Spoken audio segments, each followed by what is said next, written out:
back with the Students of Liberty here in awful Washington, D.C.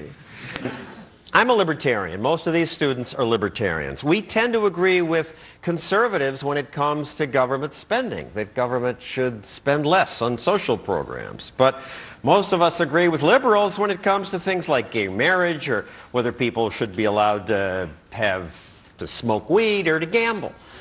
Ken Klukowski of the Family Research Council says we are just wrong about that, and has a role in stopping people from doing these things. So let's do one at a time.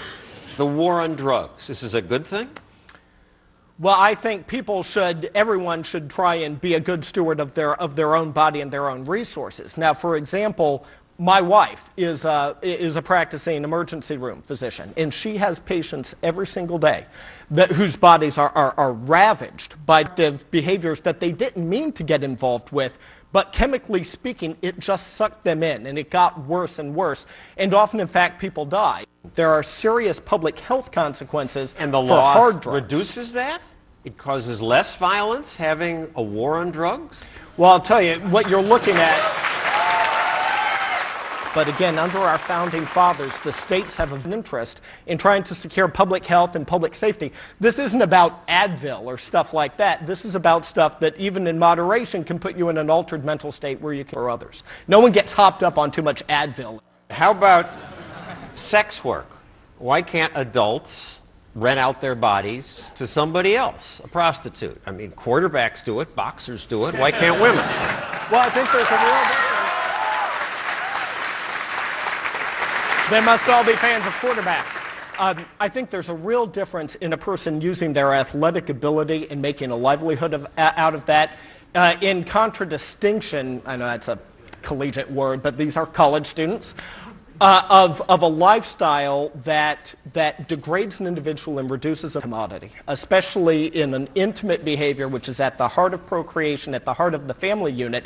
I think a lot of people would say there's a difference between a quarterback strutting his stuff on a field and a woman being put in a victimized or subjugated position, where we all know that once you get around the age of 18, if someone's below the age of 18, then you're into sex trafficking. And that, of course, is just a miserable problem. We're talking about consenting adults. I wasn't talking kids. But you've made your point. And lastly, if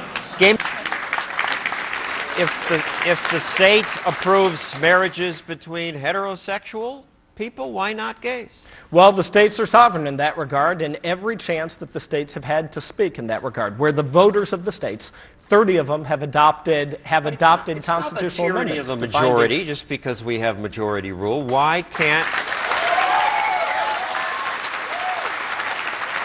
Because in this regard, the states are sovereign, and the social science is clear that children thrive best not just in a two-parent home, but in a home with a biological father and biological mother. People fall short of that all the time. But government has a vested interest in promoting the ideal, even if we all fall short of it to one extent or another. All right, obviously some of you disagree with Ken Klukowski, who's been kind enough to come here. You said that we should try to be good stewards of our own bodies. Why does then the government have the right to tell me what to do with my body? How am I being my own steward if there's a law that says I can't?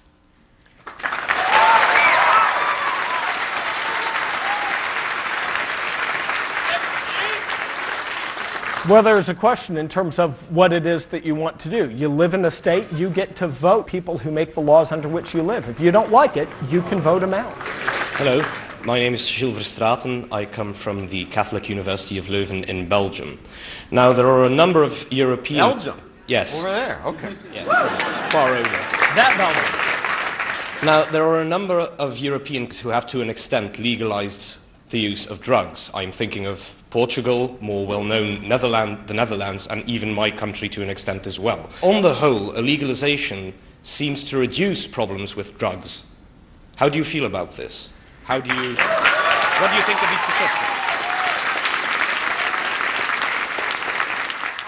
I've not seen data that I regard as conclusive in that regard, but again, in our democratic process, that's why everyone gets to go out there and make the case for their data, not just regarding drugs, regarding spending, regarding taxes, regarding whether we should have Obamacare. And then we get to decide as a people what we're going to do. But So if that's you the saw essence data of freedom. that you had to say, wow, this is really pretty good, would that change your mind? Regarding legalizing drugs, Yes. I think then at that point, I personally still wouldn't think that's behavior that people should be engaged with, but I would respect the right of every voter to be able to give whatever weight to that evidence they want and to vote accordingly. Hello, my name is Jennifer Jones, and I'm from Salem College in North Carolina. I have a question regarding what you were talking about with your wife working in the healthcare field. If you're really concerned about health and looking at it through a more educational lens and showing people how to cause the least amount of damage if they're going to do this, or how to do this in a more safe environment. Well, I'm not sure. I'm not sure for certain hard drugs like heroin. I don't know what moderate use looks like, or what exactly the health risks are in terms of that. But my take would be that if states, as a public health and public safety and social welfare matter, think that hard drugs being legalized in society is harmful to society, then they have a right through the democratic process to restrict or eliminate those. So it's a public policy choice. Thank you, Ken Klukowski.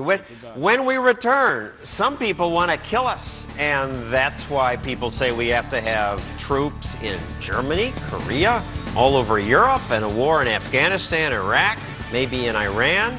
When we come back, we'll debate that.